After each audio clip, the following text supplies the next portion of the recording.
Hi, this is Dustin with Dustin's Dollars. Today I'm going to be talking about NextDecade. This is going to be a fairly quick video, I think. Um, just going over a couple of the key dates that we know about Rio Grande LNG's trains 1 and 2 plans. This was in response to a comment that I got on my similar video about Tellurian. Regons, and apologies if I mispronounced that, just asked, can you also do one of these for NextDecade? And so that is what I am attempting to do today. So before I begin in earnest, let me remind you that I am not a financial advisor or a financial professional of any sort. All opinions that I express in this video are mine and do not represent those of any company or any other individual. I currently hold a long position in NextDecade, and in case it comes up, I hold a long position in Tellurian as well. So this video should be for your entertainment purposes only, because I could be wrong about everything I say in this video. You need to do your own research before making any investment decisions. So right off the bat, I am going to give the caveat and just say that we do not know as much about NextDecade as we did about Tellurian.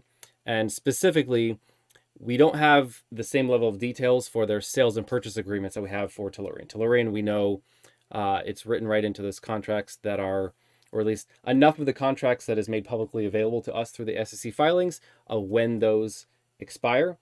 I cannot find that information for NextDecade. If someone else knows where that information is, please let me know. I couldn't find it. The only thing that I'll say about that is that they signed a sales and purchase agreement with Shell in, I think it was March of 2019, so quite a while ago. And that seems to still be valid. They still are listing that as a sales and purchase agreement that they have on the books, and they are planning to sell that LNG once they make a final investment decision in Rio Grande LNG. So, maybe they don't really have an issue with theirs expiring, and so maybe that's not something that we need to worry about. Hard to say, but we just don't know. So I will have no such dates for NextDecade for those. But there are a couple dates that I found when I really dug in. So the first one that I want to go through is the contract with Bechtel and the pricing that they have with Bechtel. And this is the most recent announcement I could find about their actual pricing. And they do actually also note this in their investor presentation from this year, and it is consistent with this, and that is that back in March of 2021, they completed a pricing refresh with Bechtel, and that price was valid until December 31st of 2021. That obviously has passed, and I think this is an accurate statement to say that, at least from the information that we publicly have, I think that they do not have a price locked in. I think that they are in that process right now of doing the pricing refresh with Bechtel for what things are looking like right now. And at that time, they had also extended the validity of the contract itself. Forget about just the locking in the pricing, but the validity of the entire contract for the trains 1 and 2 EPC agreement until July 31st of 2022. Now, we also have seen in the some of the most recent filings, let me find it, to extend the respective, so in April 29th of 2022, so that was about a month and a half ago, they amended that and extended it once again. They've extended this a couple times, but they extended it now to July 31st of 2023. So there you go. That is how long their contract with Bechtel is currently listed as being valid until. So take that as, one data point, July 31st of 2023. So a couple other dates that they do have in this 10Q that they have made publicly available. One is their site lease. They extend, let me find it real quick. So this is, if I understand correctly, this is their lease on the site where they're going to build the LNG facility, and they've extended the date for them to actually execute the lease until May 6th of 2023. So we're seeing these two dates kind of line up. They're pretty close, right? We're looking at middle of next year, so roughly a year from now of when some of these things are starting to expire. So that is, those are the two main data points that I was able to find. And so, as I said, this is going to be a short video. That's the most of it. A couple other dates that I did find interesting, just a few, and because again, this will stay brief. One was warrant expiration. Let me find expire on.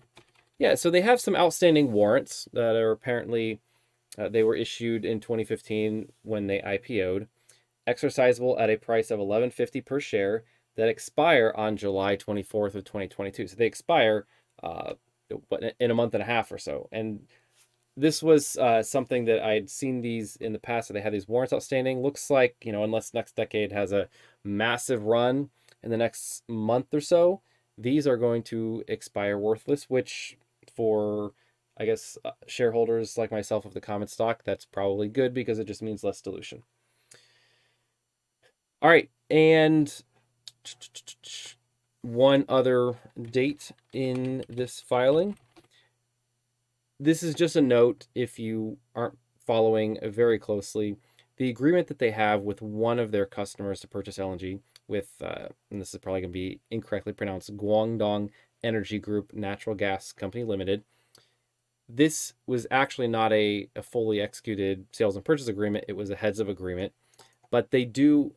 The wording here, I'll read it specifically. The HOA provides that we will complete the sale and purchase agreement with Guangdong Energy in the second quarter of 2022. So that is rapidly approaching, right? The second quarter of 2022 would be by the end of this month. So maybe we could expect to see this close and see an announcement that they have actually executed this and turned it into a real sales and purchase agreement. We'll find out. That is everything that I have for Rio Grande LNG. If you care, you may or you may not.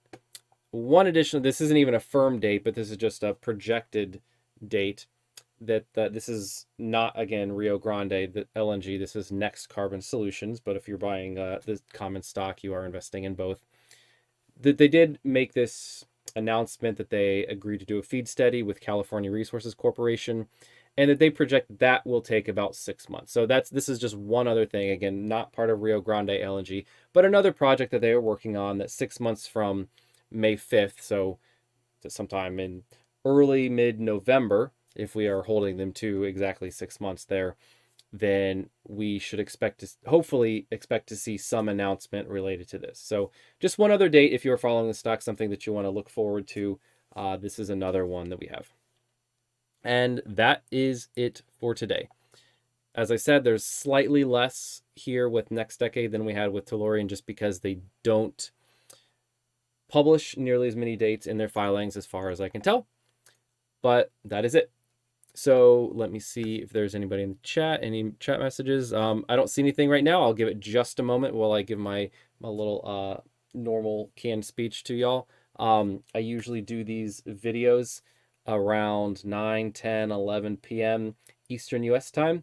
So if you want to stick around, or if you want to watch that and hop on the stream, feel free. I would love to have folks on here, get some back and forth going, get some comments and get some feedback in real time. But looks like there is nothing on the chat for tonight, even with the extra potential delay here. So I'm going to hop off. Thank you very much for watching. I appreciate it, and have a good day.